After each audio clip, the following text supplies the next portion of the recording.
2 ini, Indonesia Summit, Entrepreneur Summit, kedua, dengan judul Jangkau Potensial Market dengan Website Ads Ready.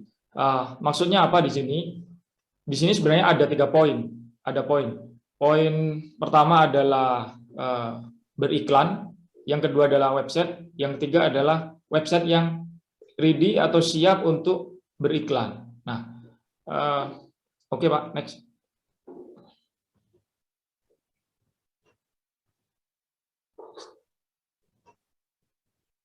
Oke. Nah, ini ya. Jadi semua bisa pasang iklan. Kemudian akses internet dan user friendly platform menjadikan semua orang bisa dengan mudah pasang iklan, termasuk emak-emak sekalipun. Mudah dengan menekan tombol promosikan postingan. Benar ya ini. Jadi kita mau beriklan di Facebook, mau beriklan di Instagram, mau beriklan di Google Ads, itu sekarang mudah sekali. Bahkan tanpa PC bisa, ya kan? Tanpa PC bisa. Jadi ketika rekan-rekan semuanya posting di Facebook page dan seterusnya, di IG juga, dan atau yang memiliki Google My Business, Google Map ya, bisnisnya terindeks di Maps itu, pasti ada tawaran kan? Iklankan bisnis Anda sekarang. Atau kalau di Facebook, promosikan postingan.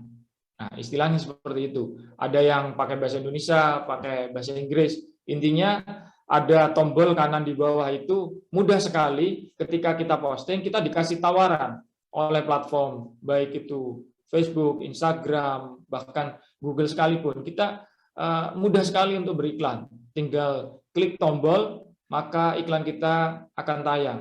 Kita isi saldo, iklan kita akan tayang. Nah, namun berikutnya adalah, next Pak.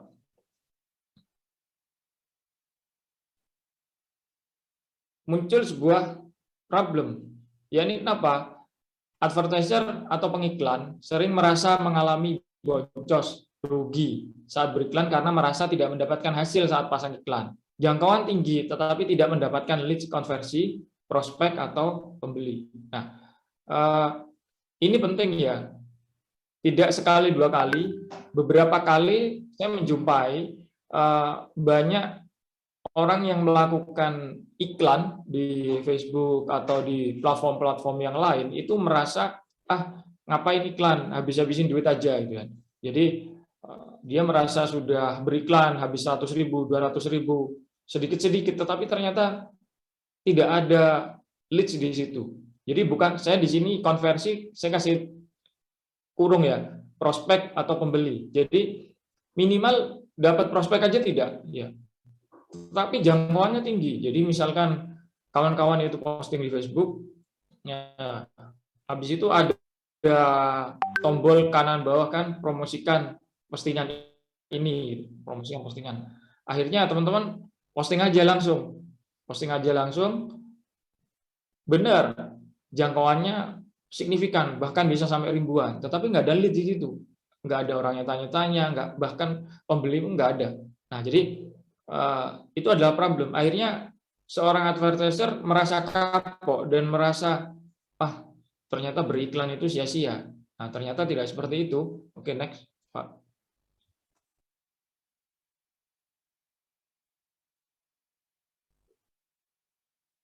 Nah, untuk beriklan sama saja kawan-kawan semuanya. Misalkan kita beriklan secara offline, misalkan kita beriklan baliho atau pamflet di pinggir jalan dan seterusnya. Pertanyaannya adalah, ketika kita pasang iklan bisnis kita di pinggir jalan, apakah langsung orang itu melakukan pembelian? Saya yakin tidak, ya kan? Saya yakin tidak. Jadi kita beriklan entah itu di koran, di media cetak, di majalah dan seterusnya, ya tidak ada jaminan orang yang membaca iklan kita itu melakukan pembelian. Nah, sama juga di internet ini, ketika kita beriklan di platform Facebook, Instagram, baik itu di Google juga, tidak ada jaminan orang yang melihat iklan kita itu melakukan pembelian. Ada closing di situ, tidak ada jaminan. Akan tetapi kita dengan digital ini memudahkan kita untuk melakukan tracking. Jadi kalau kita pasang iklan di tepi jalan, kita tidak bisa melihat apakah orang yang melihat iklan kita di pinggir jalan itu dia itu tertarik, berarti fungsi awareness-nya kita itu berhasil, atau apakah mereka itu interest, kita tidak tahu. Bahkan apakah mereka itu sampai pada tahapan desire, ya, ada keinginan untuk melakukan action dan seterusnya, kita tidak bisa ngukur, kita tidak bisa ngitung. Jadi asal saja di pinggir jalan kita tempel iklan gitu, atau baliho besar, meskipun baliho itu besar sekali, kita tidak bisa mengukur sejauh mana iklan kita itu efektif untuk bisnis kita. Nah, kelebihan beriklan secara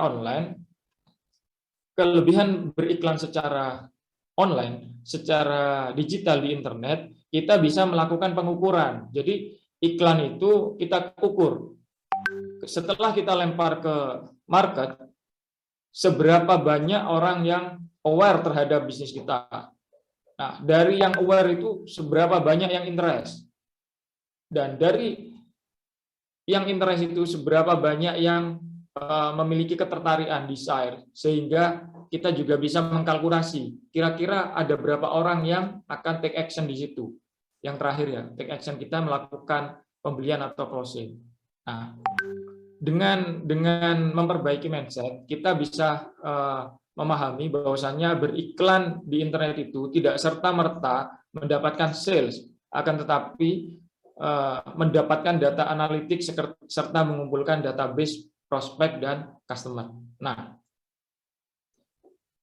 upaya ini akan lebih mudah dilakukan jika kita memiliki halaman landing page, halaman website atau halaman landing, di mana pengunjung yang memiliki ketertarikan terhadap bisnis kita, dia itu bisa mengetahui lebih jauh, ya kan?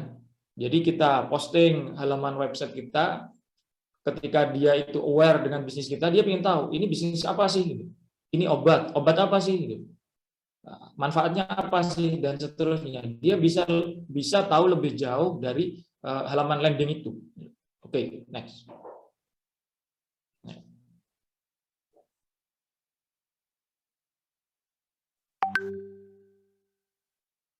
Nah, landing page untuk iklan. Jadi itulah pentingnya sebuah halaman landing page atau website sebagai media pengumpul data. Ya, saya sebut di sini istilahnya media pengumpul data, Pak. Jadi mungkin kalau teman-teman LinkedIn itu arahnya ke personal branding dan seterusnya seperti itu, tetapi saya lebih memilih istilah pengumpul data karena website itu tidak hanya untuk publikasi nampang wajah kita dilihat oleh publik, tidak seperti itu, tetapi kita bisa mengumpulkan data di situ. Perilaku pengunjung di halaman website itu kita juga lakukan riset. Jadi kita bisa menentukan, katakanlah kita memberikan 3 konten pancingan. Jadi konten A, konten B, konten C.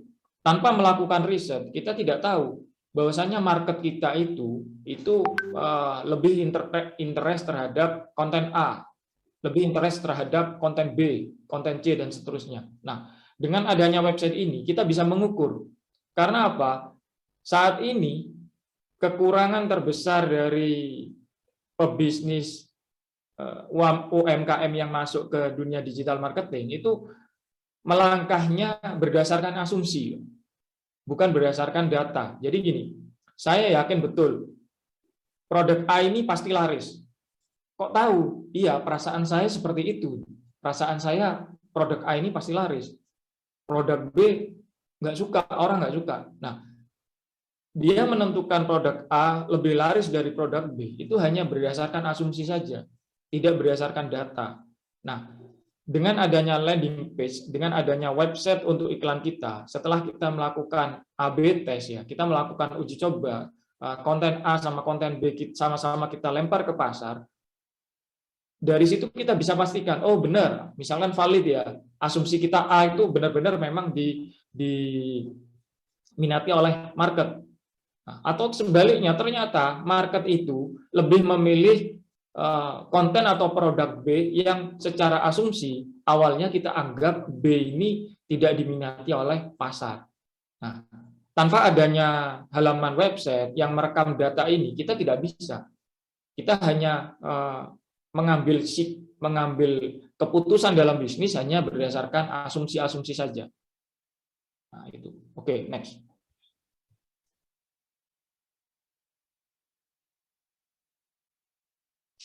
Nah, ini ya, menyiapkan landing page.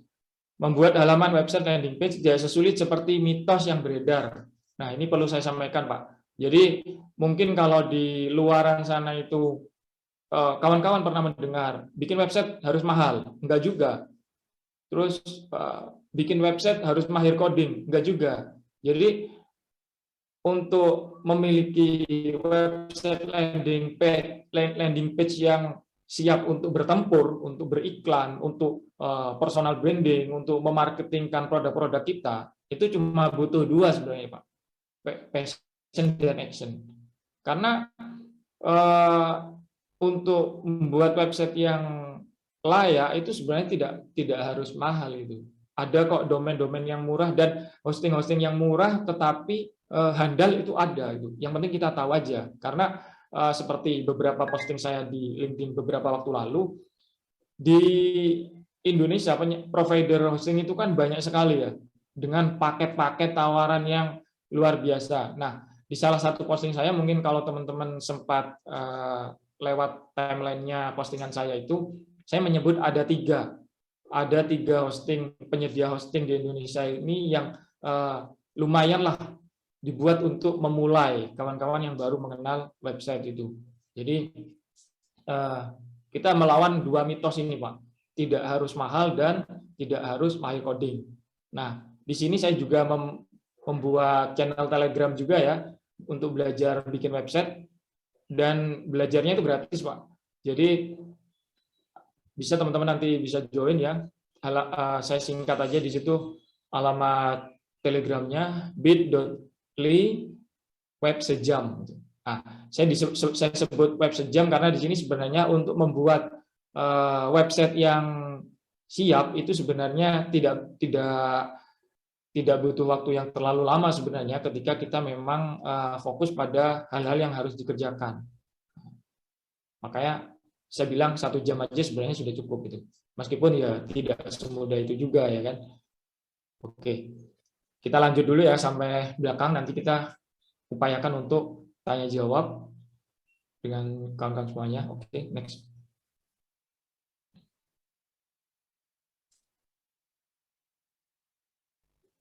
Nah, ini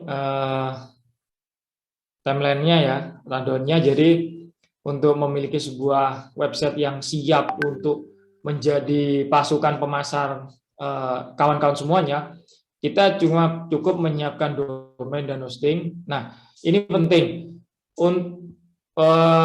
Banyak dari kawan-kawan yang baru mengenal website atau katakanlah pemula ya, meskipun sebenarnya saya juga pemula yang berusaha terus belajar ya. Nah, dalam hal memilih domain itu jangan terlalu lama, Pak. Maksudnya jangan terlalu lama gini. Kadang kita itu berpikir namanya enaknya apa ya? Misalkan makanankucing.com. Nggak enak, kita ganti lagi. Anita makanankucing.com. Kurang cocok, ganti lagi. Akhirnya tidak segera action gitu, tidak segera action.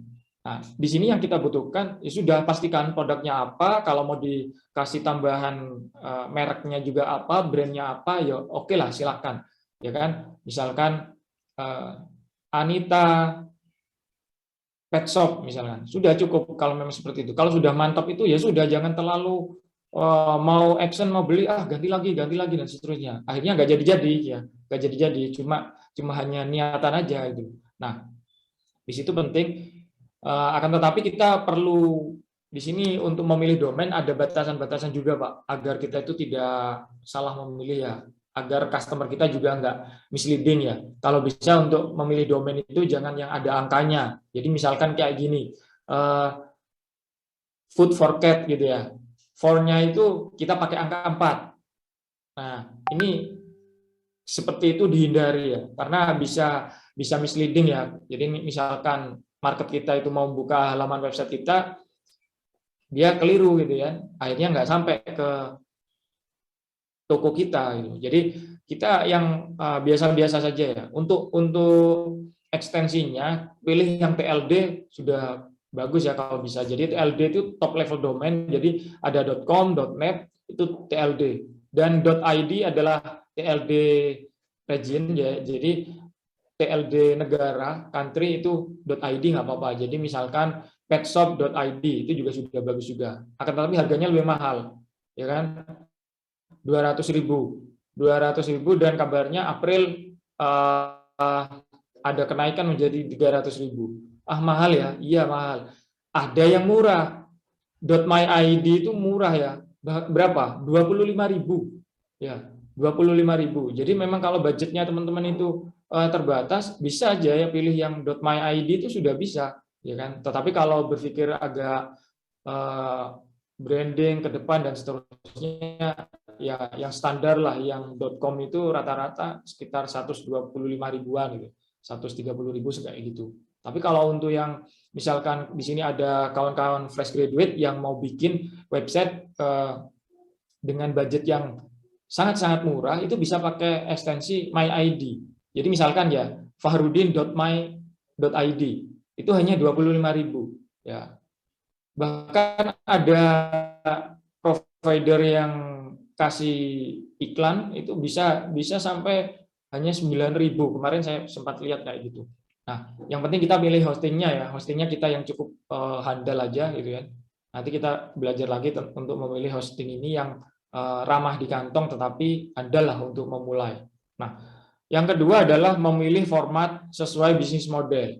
Maksudnya gini, produk kita itu single produk atau multi produk. Jadi kita harus menentukan juga tidak semua ya, tidak semua profit itu dari jualan banyak produk, enggak semua. Jadi teman-teman harus tentukan benar itu ya. Jadi market teman-teman itu seperti apa. Jadi mungkin ada orang yang berpikir jualan 5 produk itu profitnya akan lebih banyak dari satu produk. Tidak seperti itu. Terlebih dalam dunia digital marketing ini tidak seperti itu. Kalau memang marketnya itu market yang khusus untuk satu produk, ya jual satu produk aja, landing page, jadi satu halaman satu produk gitu. Nah, beda juga ada produk-produk yang lain yang marketnya itu berusaha mencari varian. Jadi produk yang sama tapi varian A, B, C dan seterusnya. Nah, itu bisa bikin yang modelnya tunggal ya. Formatnya toko online kayak gitu. Nah, itu silakan dikembalikan lagi, dianalisis lagi marketnya itu seperti apa. Nah, ini yang ketiga adalah setup security dan efficiency resources.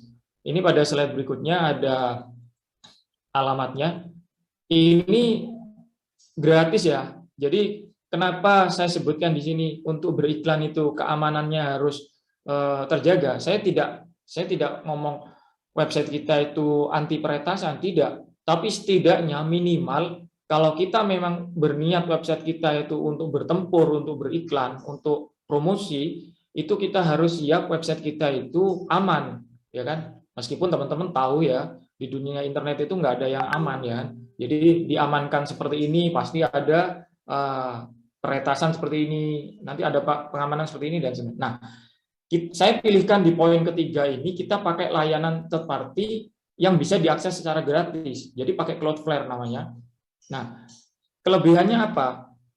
Dia penyedia layanan ini, CDN ini, dia pastinya akan update ya. Misalkan ada teknik peretasan terbaru, pasti dia akan melakukan update ya, perbaikan. Nah, itu salah satu manfaatnya kita melakukan setup ini, dan itu gratis ya, di setup di security di Cloudflare ini gratis. Nah, dan efisiensi resources. Maksudnya efisiensi apa di sini? Dengan kita menghubungkan website kita ke Cloudflare itu, di situ ada setting-setting juga agar aksesnya kita itu lebih ringan. Saya kembalikan pada teman-teman semuanya di sini. Misalkan mengakses sebuah website. Nah, kita tertarik terhadap produknya itu. Akan tetapi ketika diakses itu lemot ya. Lambat sekali loadingnya. Kira-kira jadi nggak beli? Saya pikir teman-teman langsung tutup itu ya. Ini akses, ini website kok lemot banget ya, muter aja. Nah, kita menghubungkan menghubungkan website kita dengan layanan Cloudflare ini tujuannya adalah agar aksesnya lebih ringan, karena dari server menuju browser pengakses pengunjung itu ada yang namanya CDN di situ, Content Delivery Network di situ, yang sumber dayanya akan lebih ringan. Gambaran seperti itulah. Yang keempat, kita mengkolek data. Ya, iklan kita itu kita mengkolek data di situ, yaitu menyiapkan tag manager. Jadi halaman kita itu sudah harus terpasang sebaris skrip ya, yang semuanya itu sudah disiapkan sama Google sama Facebook. Jadi Google menyediakan secara gratis ya satu baris label script yang bisa dipasang di halaman website kita, di mana nanti website kita itu akan merekam data, ya, akan merekam data. Makanya disebut tag manager itu. Dan juga Facebook Pixel ini penting.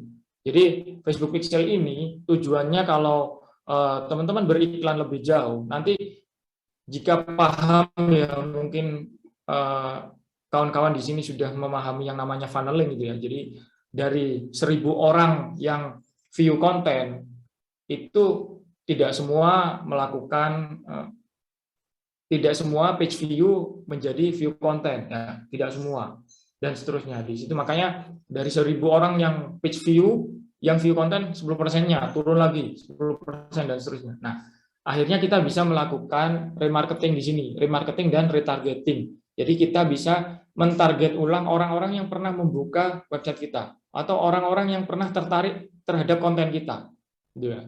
Nah, jadi konten kita bikin konten secara organik, misalkan ya, kita kayak gini, teman-teman bikin konten di websitenya,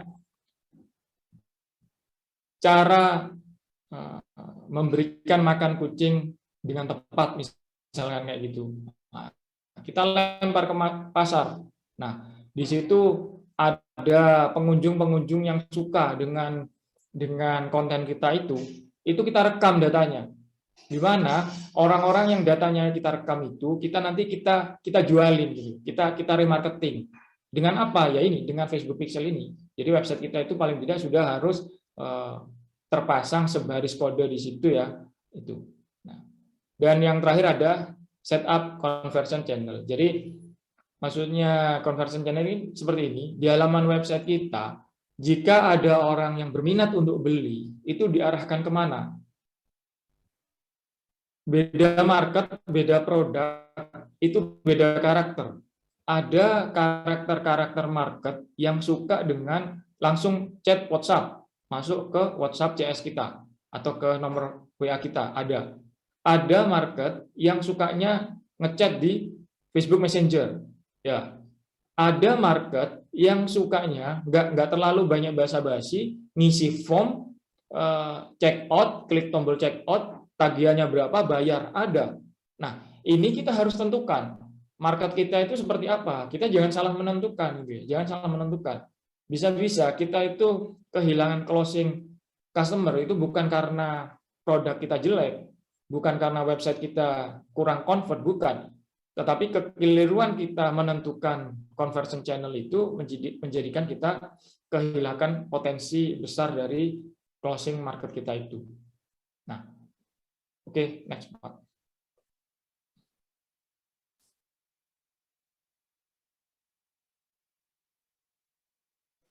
Nah, ini ya yang saya sebut tadi, untuk keamanan dan efisiensi website kita bisa pakai layanan dari Cloudflare ini ya. Ini ada premiumnya, ada yang gratis. Nah, hampir semua klien-klien website UMKM saya pakai yang versi gratis. Dan itu sudah bagus. Itu sudah bagus. Lumayan aman, terus aksesnya relatif stabil, cepat, dan seterusnya. Jadi, kalau bisnis rekan-rekan semua ingin di-upgrade lagi yang pakai premium, silahkan. Akan tetapi, sepengalaman saya dari mengelola beberapa website UMKM, pakai yang free plan aja sudah bagus ya, sudah lumayan bagus. Nah, salah satunya ini seperti ini. Misalkan karena kita tahu ya namanya netizen itu ada aja yang usil ya. Nah, misalkan ada website kita, ada kompetitor kita yang tahu kita punya website. Nah, dan kita beriklan. Misalkan mereka kompetitor kita itu usil, misalkan website kita itu dibombardir, diklik sendiri ya, pakai software, istilahnya dibuka-buka sendiri itu. Akhirnya agar kelihatan pengunjungnya banyak, padahal berdasarkan hanya dari satu orang atau berdasarkan satu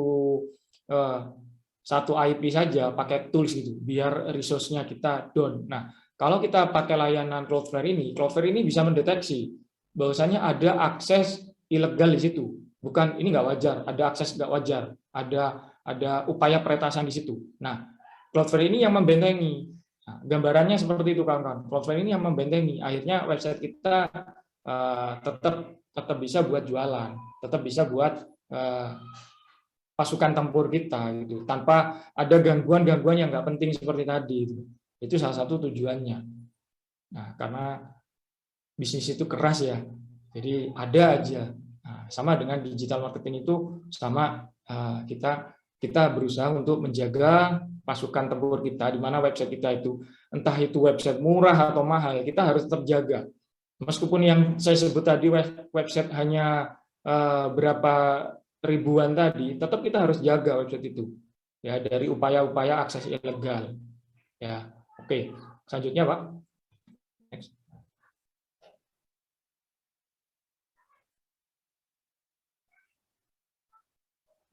Nah, ini tools dari Google, dikasihkan gratis juga. Jadi website kita itu nanti teman-teman itu sudah bisa teman-teman bisa coba sendiri. Ini untuk yang punya website, yang sudah punya website tetapi belum terpasang itu semua, saya harap di rumah sudah mulai coba-coba ya.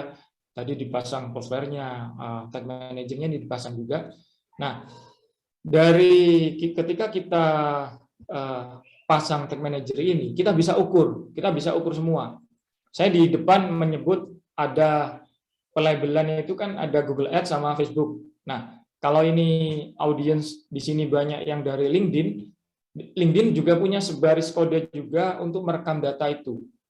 Nah, jika teman-teman mau beriklan di LinkedIn, datanya sudah bisa di sini. Nah, jika belum ada rencana beriklan di LinkedIn, juga nggak apa-apa, pelabelannya itu dipasang aja sekarang. Setidaknya ada data yang terekam. Jika suatu saat kawan-kawan semuanya mau beriklan di LinkedIn, ada data pelabelan yang sudah terekam di situ. Nah, itu bisa akses aja di sini, tagmanager.google.com. Nah, nanti kalau sudah diisi semua kolom-kolomnya itu, klik submit, pasti ada kode ya, generate yang kode di situ, copy aja, kodenya copy, kita masukkan ke website kita. Selesai. Nah, oke kayak gitu. Oke, next Pak.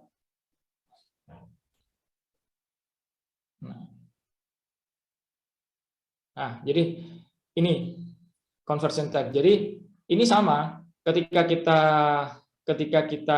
ambil kode dari conversion tag di Google Ads ini, nanti kita pasangnya di Tag Manager tadi. Nah, ini penting sekali, Pak. Penting sekali kenapa? Karena selama ini mungkin teman-teman yang beriklan via Maps ya, jadi punya lokal bisnis di Google Maps itu kan ada tombol di situ, promosikan bisnis Anda kayak gitu kan. Nah, di situ ada pengukuran pasti ya, Google menyediakan pengukuran itu. Tetapi kita tidak bisa mendorong pengunjung yang berasal dari iklan itu untuk melakukan sebuah tindakan. Nah, dengan conversion tag ini kita bisa atur itu. Maksudnya apa? Jadi label itu kita bisa bikin tujuan. Jadi kita bisa setting konversi kita, misalkan tekan tombol WA misalkan ya, atau tekan tombol submit jika kita memang mengharapkan submit email dari calon customer kita. Nah, kita bisa ketika kita beriklan, mengiklankan website kita di Google Ads dengan conversion tag ini, kita bisa dorong Google untuk menyajikan iklan kita hanya pada orang-orang yang memiliki kemungkinan terbesar untuk melakukan pembelian. Gitu. Jadi tingkat closingnya itu kemungkinan lebih besar dan meminimalisir boncosnya kita dari sisi Google Ads itu meminimalisir banget gitu. Ya. Ini ya sekilas tentang conversion time. Itu bisa diakses teman-teman, jadi ada di menu measurement, itu ada di menu pengukuran ya. Jadi teman-teman bisa akses aja gratis juga ya ini ads.google.com. Terus di menu pengukuran itu ada measurement yang saya ini di menu ini dashboard saya, dashboard iklan saya. Nah, itu teman-teman bisa di situ. Ada menu conversion. Nah, ambil aja di situ. Ada kode conversion tag juga di situ. Ambil aja di situ. Nanti teman-teman akan mendapatkan sebuah kode yang kode itu bisa dipasang di website kita. Oke, next Pak.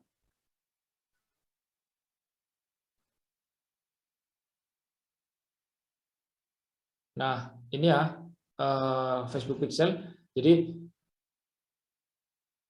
saat ini ya Facebook ini merupakan marketing tool yang cukup powerful ya. Karena apa? Powerful, saya sebut powerful kenapa? Karena Facebook ini merekam perilaku usernya. Jadi dia itu posting apa, habitnya seperti apa, posting jam berapa, dan seterusnya, dan seterusnya. Itu semuanya terekam. Luar biasa Facebook ini. Nah, akan tetapi dengan kehebatan Facebook seperti itu, dan kita beriklan di Facebook hanya asal-asalan, langsung saja begitu posting, kita langsung klik tombol promosikan. Memang ada kemungkinan closing, tetapi kita tidak bisa mengukur lebih jauh. Berapa yang aware terhadap produk kita, berapa orang yang interest, berapa orang yang sampai pada tahapan desain, dan berapa orang yang pada tahapan action, itu kita tidak bisa mengukur. Nah, dengan Facebook Pixel ini, dengan event manager ini, kita bisa mengukur. Kita lebih mengetahui arah iklan kita kemana. Ya. Oke, next Pak. Sudah. Nah, itu saja ya yang saya sampaikan. Presentasi ini bisa diakses di mana saja dan kapan saja.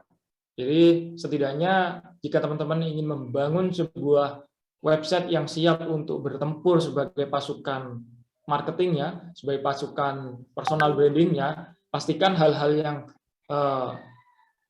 saya sebutkan di depan tadi itu telah dilakukan ya. Oke.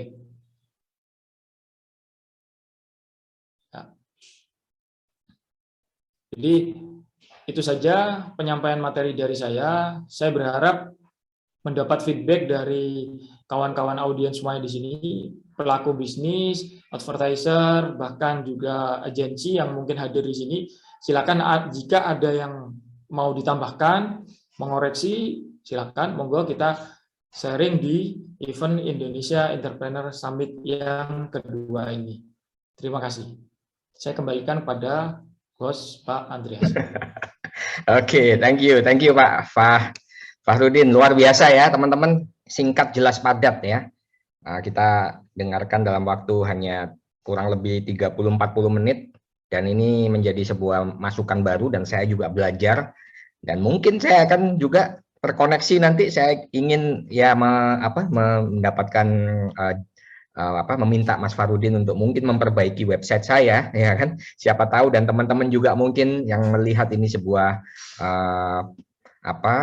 sebuah manfaat yang besar, dan Anda juga mungkin seorang pelaku UMKM, entrepreneur, tidak ada salahnya nanti teman-teman bisa menghubungi Mas Fahrudin ya. Nah, teman-teman, ini websitenya saya akan tadi Mas Fahrudin memperbolehkan untuk memberikan slide-nya ya. Jadi saya akan tampilkan di sini nih. Saya akan tampilkan di sini, bentar ya. Ya, saya akan tampilkan di chat ya teman-teman. Sebentar teman-teman. Ini tadi di Bitly ya. Oke. Silakan teman-teman kalau ingin mendapatkan slide-nya free ya. Dan teman-teman kita buka open ini ya, open Q&A ya, Q&A. Silakan teman-teman kalau ada yang mau Q&A, silakan angkat tangan. Nanti akan kita buka mic-nya, kita unmute. Silakan teman-teman angkat tangan dan bertanya kepada Mas Fahrudin. Yuk, kita buka Q&A teman-teman. Kalau mungkin tidak bisa buka speaker, bisa diketik aja di kolom chat teman-teman ya. Nanti akan dijawab. Ya. Oh, ada yang resen ya. Oke, Mas Minir. Silakan Mas Minir. Halo, permisi, suara saya apakah terdengar? Mantap. Terdengar, silakan Pak. bertanya. Siap. Mantap. Sebelumnya perkenalkan, nama saya Minir. Kebetulan saya mahasiswa Pak, yang lagi ingin develop ini Pak,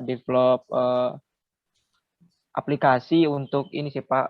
Kebetulan membuat prototyping di usaha kami gitu nah Pak. Kebetulan ini lagi tahap proses pendapatan funding gitu Pak. Nah, kira-kira Pak nanti itu Pak di dalam website itu sendiri saat membuilding website untuk bisnis itu sendiri Pak, kira-kira proses transferring kan nanti ada proses transferring data pakai semacam database customer, kemudian database yang lainnya itu kira-kira Pak di aplikasi yang di website yang Bapak sudah jelaskan tadi itu kira-kira sistem transferring database-nya itu cepat atau lambat, dan apakah ada rekomendasi tertentu untuk mengenai sistem transfer ini, karena kan perubahan translate data ini sering terjadi gitu Pak di dalam dunia digital. Mungkin itu sih Pak. Terima kasih Pak.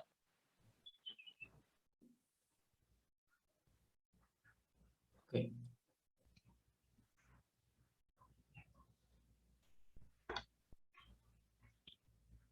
Ya, silakan Mas Fahrudin dijawab pertanyaannya. Langsung ya Pak. Ya. Langsung ya. Nah, terima kasih Mas Minir, luar biasa. Ini calon entrepreneur ini, Mas Minir, entrepreneur programmer ya.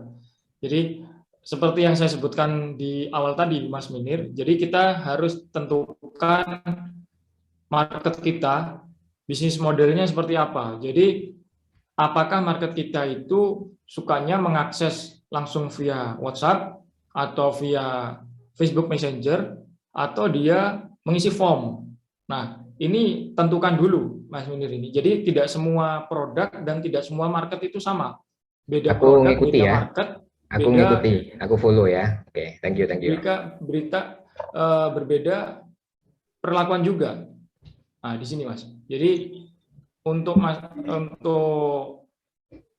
mengkolek data itu banyak sekali ya. Yang paling mudah sebenarnya pakai WA, semuanya sudah support semua Mas. WA, Facebook Messenger, dan email semuanya bisa direkap semuanya. Ya. Kalau yang pakai gratis bisa kan, kalau yang isi form itu pakai Google Form bisa. Nah, bisa diarahkan ke situ juga bisa. Atau mau Mas Minir berlangganan layanan email juga bisa di situ. Bisa di-setup di halaman website kita. Pada intinya yang poin pertama adalah kita harus menentukan dulu market kita ini market seperti apa. Apakah produk yang suka pakai WA, pakai Facebook Messenger, atau ngisi form. Tentukan dulu Mas itu. Seperti itu mungkin.